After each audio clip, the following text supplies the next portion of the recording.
speciali juosta, ne? Tai yra mūsų Trendfix juosta. Šitos juostos esmė yra ta, kad jos lipnioji dalis yra tik tai centrinė projuosta, o kita dalis yra tiesiog perforuota klijai užtukštinis. Kad ilgainiui labai stipriai neprikiptų prie gipskarto.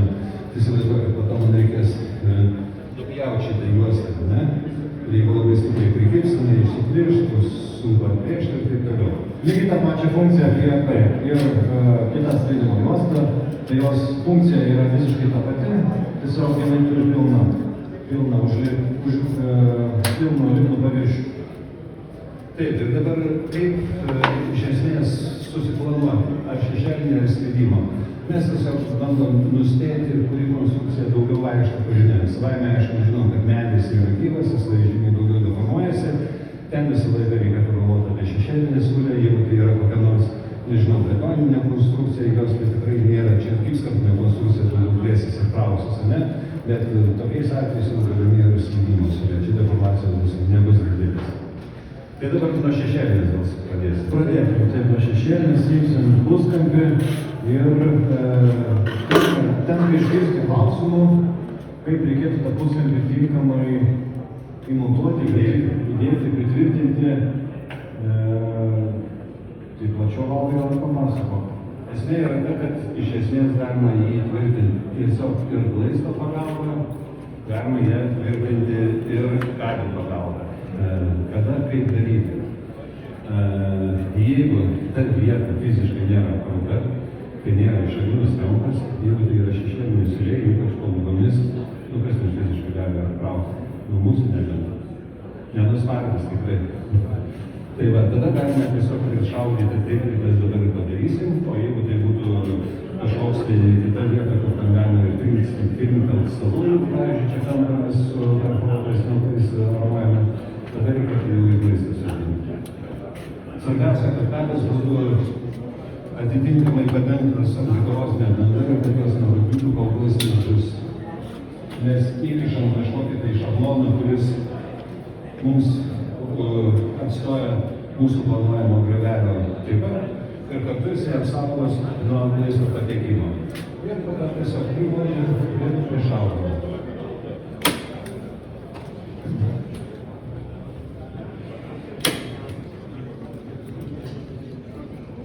Kabės kažkokio tos tvirtinimo funkcijos netlieka, jos tik laikinai kol visų glaistysi. Dėl to ir nėra kažkokių taisyklių, kokių atstumų jas reikia prišaudyti. Tiesiog, prisišaudyti. Matot tarpelį? Na, reikėjo prispausti. Pats pamačiau, kaip prišaudau.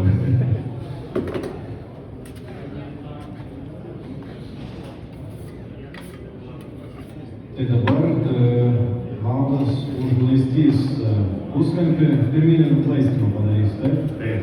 Tai yra tiesiog atvyksiu puskampio tvirtinimas, jisai toksai pusėtinas, aišku, yra toks ir kombinuotas metodas, kur jeigu mes teisingai pasirenkam gipso trukėlių, tai yra paskutinės perforacijos matosi, kad nepilnai permintas, gipso, jos pusiau atviros. Tai teoriškai aš galiu dar pripūsti ir ten glaisto ir bus ir papuolę glaisto į vidų ir tada tvirtinimas dar didesnis bus.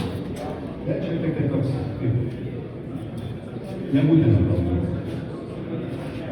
Valdai, kadangi laikas spaudžia, tai aš viso tada neprastysiu kampo, tiesiog nebendradarbiuotis. Padengiam, šitaip užpiltėm glaistu ir iš principo viskas pirmam darbo žingsniui. Tai aš galime pašalinti likučius glaisto, kad to nereikėtų jų mechaniškai gniaužti. Dabar kaip su šita siūlelėmis. Su šita siūlelėmis valgas tai yra žievelis iš anksto užvarguotas, iš anksto padintas kitas grūdų kraštas, ir mes tiesiog... Gal reikėtų Valdai papasakoti dar tą slydimo siūlę, kada reikėtų dengti įdėti, ne? Tai kad slydimo siūlė yra dengiama, priklijuojama šalia profilio prieš gipso kartono montavimą.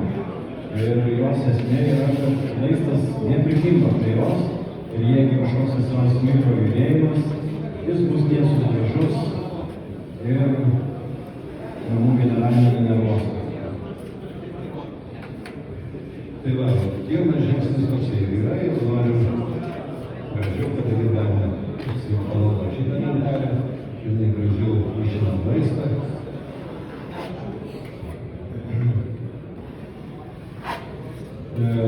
Visas, va taip va yra užpildymos visos tos skelbimo jungtys, lygiai taip pat dėl tos paties jau nebeklaistysim ir šito tarpo, nes šiaip būtų tas pats, kas ir čia.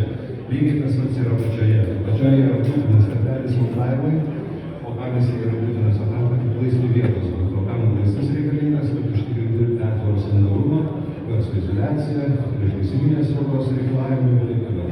Taip, tas darbas, jeigu mes jo nepaliksim, tiesiog įmanoma bus laisto įterpti, tai ypač jeigu tokie lygus paviršiai būtų kaip šitas stendas, tai turbūt problemos didelės nebūtų, bet turime smėlbetonį, steškai vadinamą kitus paviršius, kurie yra uždėti, o jeigu mums svarbu garso izoliacija, nešvarumas, tai šitos vietos yra svarbios. Garsas kaip vanduo, tai yra ten problemas. Optimalu palikti 5 centimetrų kartelį, kad būtų ne per daug to garso galima gauti išnaudoti.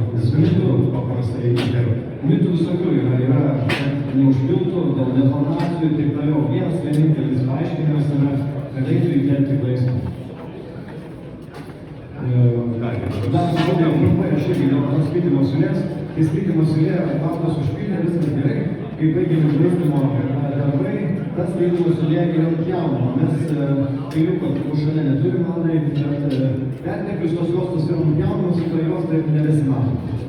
Tiesiog su peiliuku, va čia va įvežima ir šitas likutis juostos nuplėšimas. Visas jos nebelieka, po to išsilašo ir juosta lieka tik po glaistu. Ten neleidžia sutikti dviem konstrukcijom. Mes važiuojame į antrą pusę. Taip, kuris Važiuojame.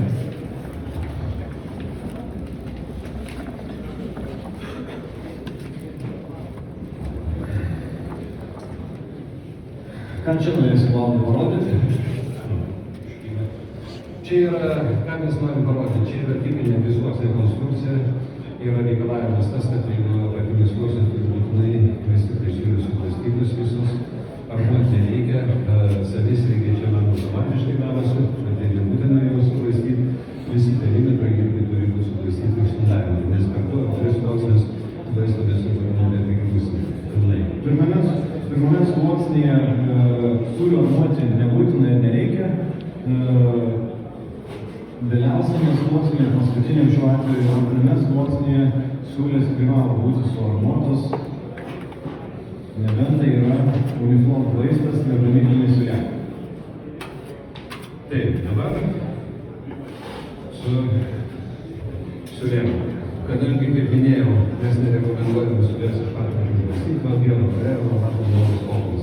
Taip lyg negali, netgi iš putekliajame, jeigu armatą, nes iš putekliajame nebūtina armuoti, nieks ir nesuprasti. Mes turime vis vien padėti, bet kartu mes galime paglaisti plačiau, atliksime jau sekančią operaciją, kuri suvienodina siūlės, sakysim, kaip lygis, nes per pirmą kartą vis vien čia mes yra kažkoks tai prabudimas dar lieka siūlėje, galų kada nuo šito krašto toliau į plokštę, irgi kartais dėl gamybinių informuotinių plokščių ypatumų, šitą vietą irgi šeštos nevygunės yra, ne, visi turi pralyginti, prieš vykdant ištisinius plaistymus. Tas yra daroma vėl su tuo pačiu maistu ir užtekamas maistas. Čia Valdai imituojam kitą dieną. Taip.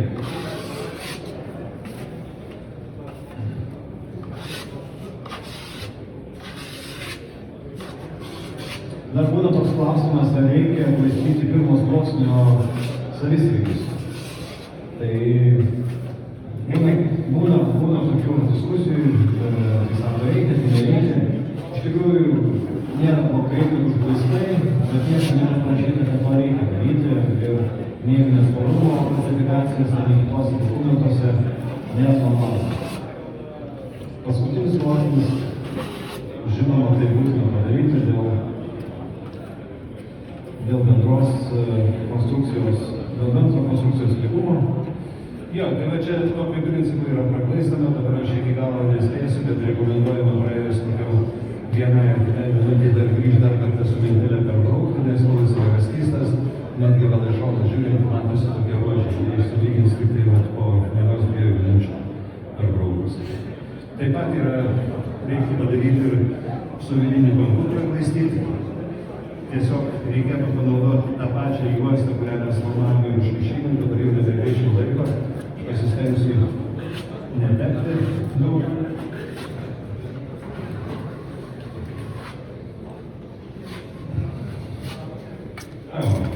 Girdėjai, nespėjate. Tai ją reikėtų naujų dar prieš kartą. Ne? Palaikyti.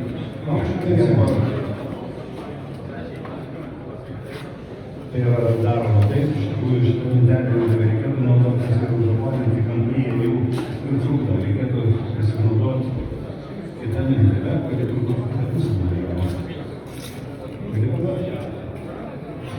Ne.